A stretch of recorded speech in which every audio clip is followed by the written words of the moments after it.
Welcome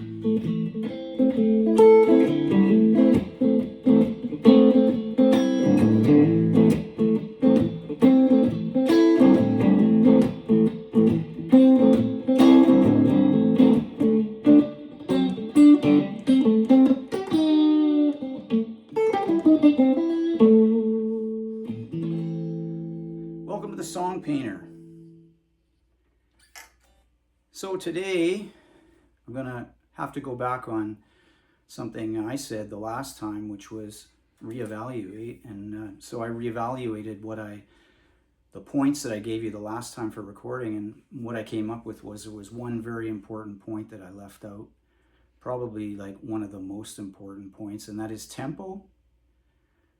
And tempo affects many things in songwriting, like the words, the flow.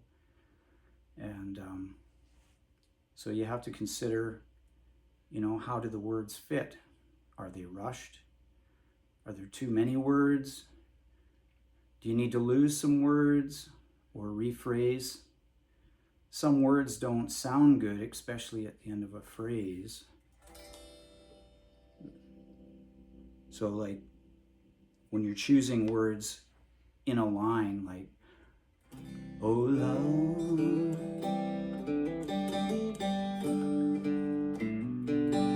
come hold my hand again and sing to me the song I used to know,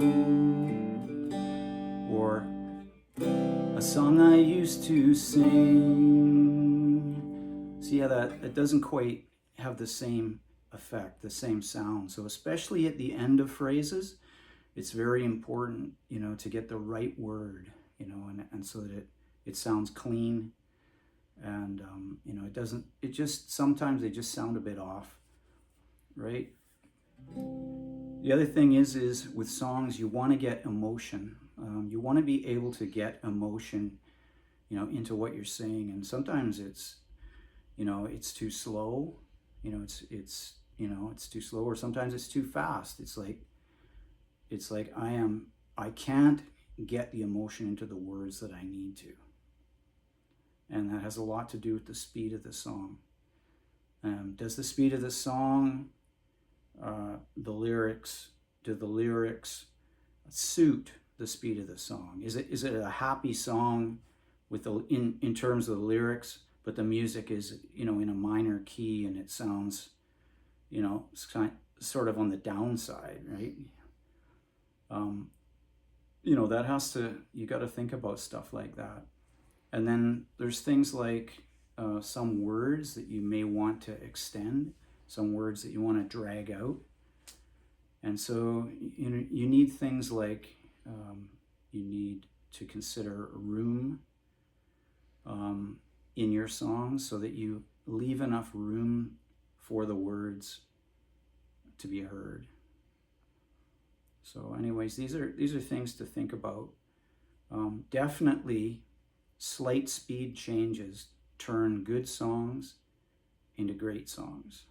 And sometimes you need a real change, like a real complete change from a slow to a fast.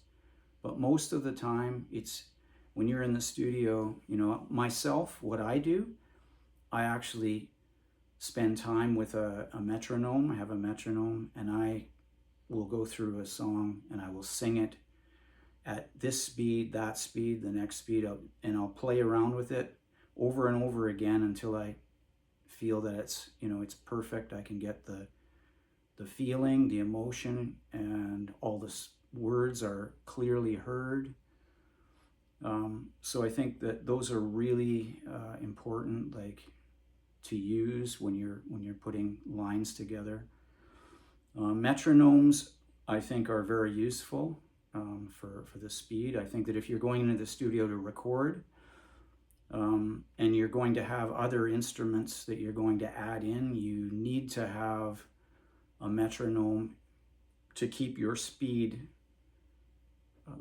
exactly on, so that when you add all the other instruments, that you're not all over the place, you're not up and down, because no matter who you are, You might think you're really, you know, the bee's knees when it comes to speed and tempo and keeping everything at the same tempo, but no one is.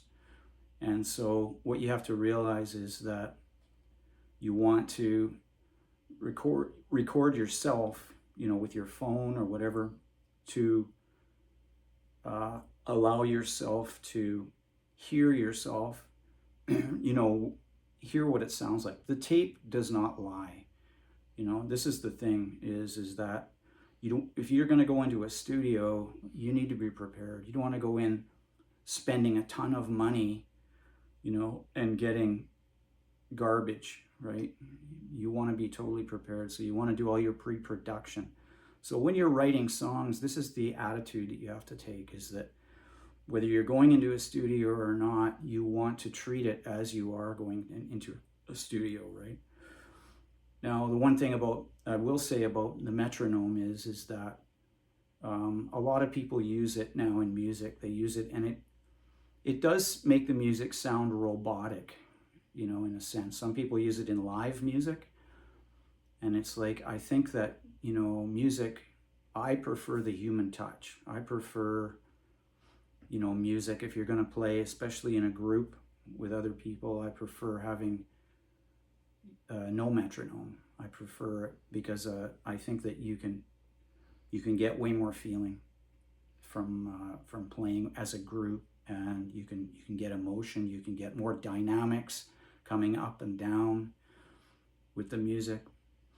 Anyways, yeah, this is like, I really wanted to make a point about this because there's many other good points that we're going to go back to, but tempo is really, really important. And here's something. I'll show you a little bit of a song, and you'll understand what I'm talking about. All the bottles on the shore with notes ignored, the messages unread, though the words also remain. Versus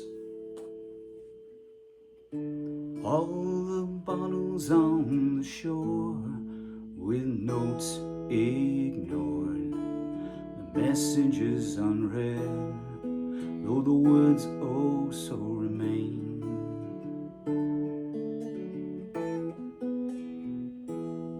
So that example there covers pretty much most of what we were talking about. So, you know, I hope that really makes you think about your own songs and how many things there are to think about, and how important tempo is. Okay, so I hope that gives you things to think about. Well, until next time, this is Gene Murphy saying goodbye from the Song Painter, and I'll see you next time.